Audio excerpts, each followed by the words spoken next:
ओम नमो भगवते वासुदेवाय नमः। जय श्री राधे प्यारे भक्तों। प्रभु जी की अपार कृपा सदैव सदैव आप पर और आपके परिवार पर हमेशा ही बनी रहे।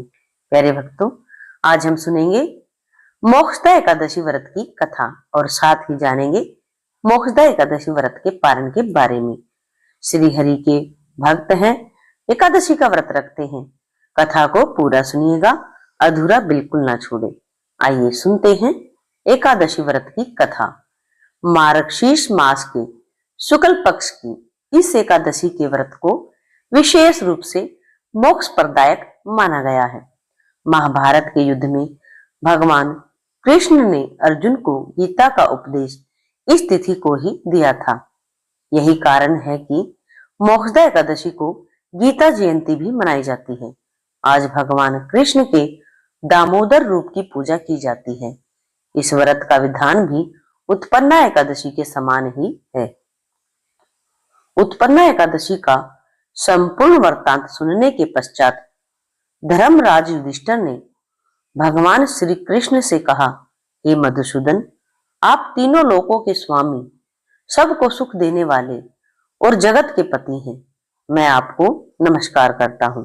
हे देव, आप सबके हितैषी हैं, इसीलिए मेरे इस संशय को दूर कीजिए कि मार्गशीर्ष शुक्ला एकादशी का नाम क्या है, उस दिन कौन से देवता की पूजा की जाती है और उसकी विधि क्या है। भगवान, आप मेरे इन प्रश्नों का सविस्तार उत्तर देने की कृपा कीजिए।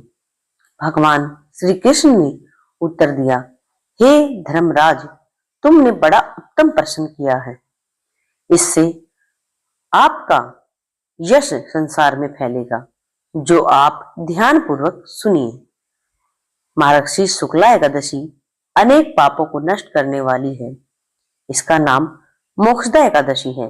इस दिन दामोदर भगवान की धूप दीप नैवेद्य आदि से भक्ति पूर्वक पूजा करनी चाहिए। अब मैं एक अति प्राचीन कथा सुनाता हूँ कि किस प्रकार इस एकादशी का व्रत करने से नरक गए हुए माता पिता पुत्र आदि को स्वर्ग की प्राप्ति हो जाती है। गोकुल नामक नगर में दखानस नाम का एक राजा राज्य करता था। उसके राज्य में चारों वेदों के ज्ञाता ब्राह्मण रहते थे। वह राजा अपनी प्रजा का पुत्रवत पालन करता था। एक समय रात्रि को स्वप्न में राजा ने देखा कि उसका पिता नरक में पड़ा है। स्वप्न देखकर राजा को बड़ा दुख हुआ एवं आश्चर्य हुआ और प्रातःकाल होते ही विद्वान ब्राह्मणों से अपने स्वप्न की बात कही। राजा ने कहा, हे ब्राह्मणों, रात्रि को स्वप्न में मैंने अपने पिता को नरक में पड़ा देखा और उन्होंने मुझसे कहा कि हे पुत्र, मैं नरक भोग रहा हूँ, मेरी यहाँ से मुक्ति करो। आप लोग मुझे कोई ऐसा तप दान व्रत आदि उपाय बताइए जिससे मेरे पिता की मुक्ति हो जाए। उस पुत्र का जीवन व्यर्थ है जो अपने माता पिता का उद्धार न कर सके। एक उत्तम पुत्र को अपने माता पिता तथा पूर्वजों का उद्धार करता है। एक उत्तम पुत्र जो अपने माता पिता तथा पूर्वजों का उद्धार करता है, वह 1000 मूर्ख पुत्रों से अच्छा है। राजा के ऐसे वचन सुनकर ब्राह्मण कहने लगे, हे राजन, यह समीप ही भूत भविष्य वर्तमान के ज्ञाता पर्वत ऋषि का आश्रम है। आपके प्रश्नों का उत्तर वे भली भांति दे सकते हैं। ऐसा सुनकर राजा पर्वत मुनि के आश्रम में गया। उस आश्रम में अनेकों शांति चित्त योगी और मुनि तपस्या कर रहे थे। उसी जगह चारों वेदों के ज्ञाता साक्षात ब्रह्मा के समान पर्वत मुनि बैठे थे। राजा ने वहां जाकर उनको साष्टांग प्रणाम किया। पर्वत मुनि ने राजा से उसके आने का प्रयोजन पूछा। राजा ने कहा, हे महाराज, आपकी कृपा से मेरे राज्य में सब कुशल हैं, परंतु अकस्मात एक विघ्न आ गया जिससे मेरे हृदय में अत्यंत अशांति हो रही है।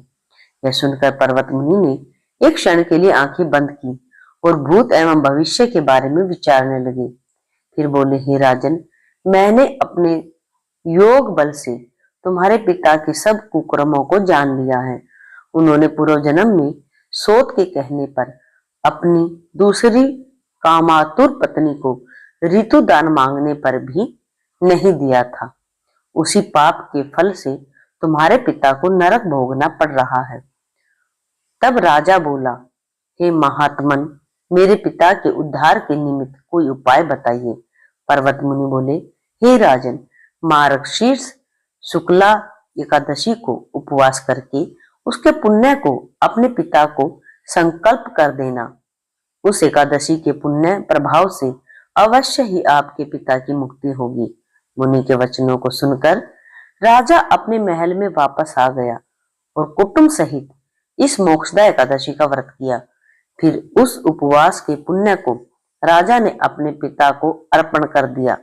उस पुण्य के प्रभाव से राजा के पिता को नरक से मुक्ति मिल गई और वहां स्वर्ग को चले गए।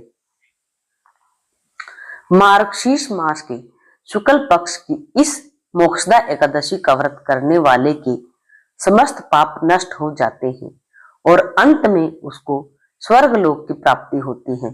इस व्रत से बढ़कर मोक्ष देने वाला अन्य कोई व्रत नहीं है।